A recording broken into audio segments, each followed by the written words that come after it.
Hi friends, my name is Miss Kylie and I am a teacher at the Headstart Baldwin-Wallace II classroom, and I'm so excited to read to you one of my favorite stories today. The story that I'm going to read for you today is called Corduroy, written and illustrated by Don Freeman. So sit back and enjoy this story about a teddy bear and how he finds his forever friend.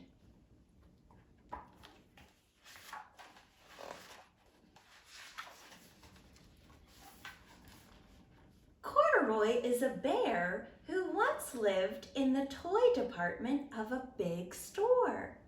Day after day, he waited with all of the other animals and dolls for somebody to come and take him home.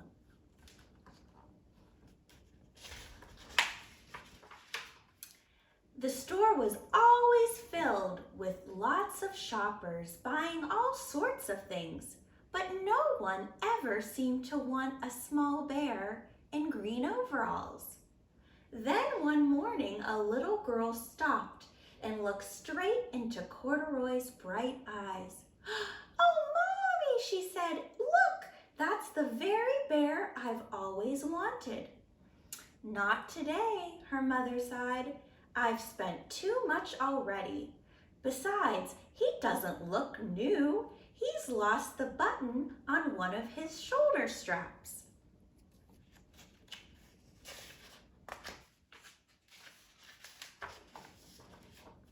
Corduroy watched them sadly as they walked away.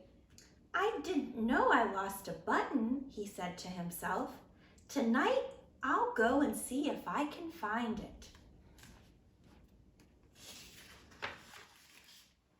Late that evening, when all of the shoppers had gone and the doors were shut and locked, Corduroy climbed carefully down from his shelf, and he began searching everywhere on the floor for his long-lost button. Suddenly, he felt the floor moving under him. Quite by accident, he had stepped onto an escalator, and up, up, up he went. Could this be a mountain, he wondered? I think I've always wanted to climb a mountain.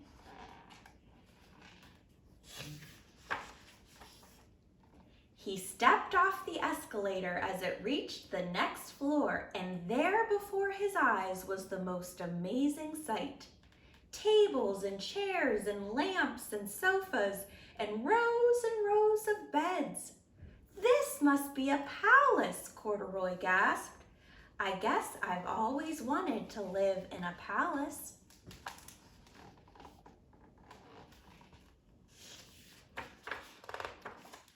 He wandered around, admiring the furniture. "This must be a bed," he said. "I've always wanted to sleep in a bed." And he crawled onto a large, thick mattress. All at once, he saw something small and round. "Why, here is my button," he cried, and he tried to pick it up. But like all the other buttons on the mattress, it was tied down. He yanked and he pulled with both paws until pop! Off came the button, and off the mattress Corduroy toppled, boing, into a tall floor lamp. Over it fell with a crash.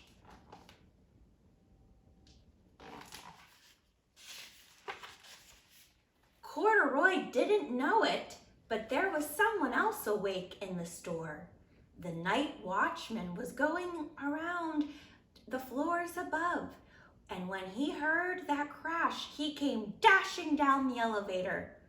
"Now, who in the world did that?" he exclaimed.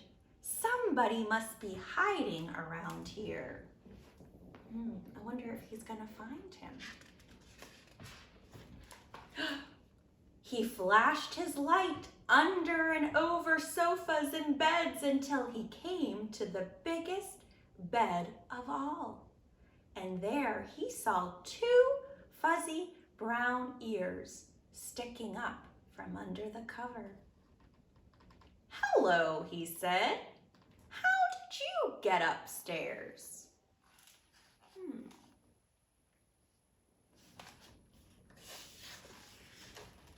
The watchman tucked Corduroy under his arm and carried him down the escalator, and he set him on the shelf in the toy department with the other animals and dolls.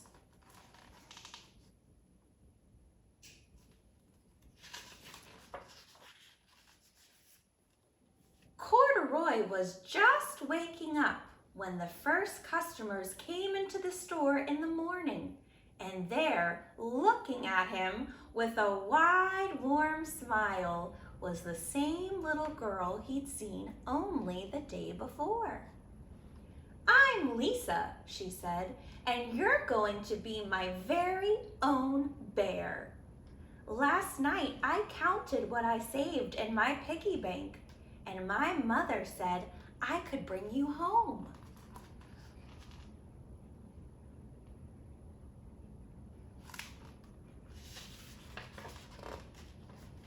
"Shall I put him in a box for you?" the sales lady asked.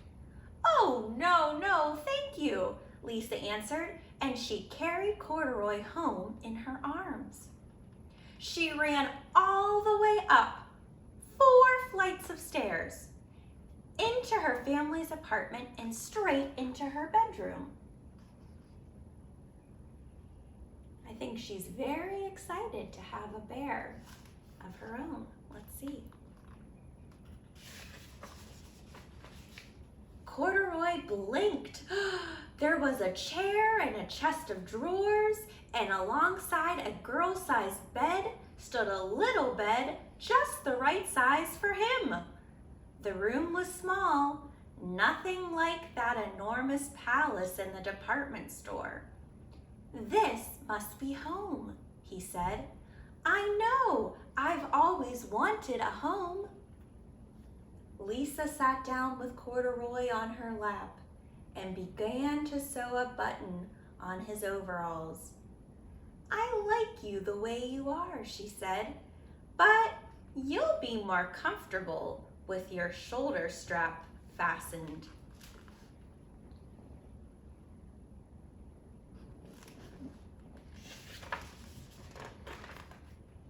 "You must be a friend," said Corduroy.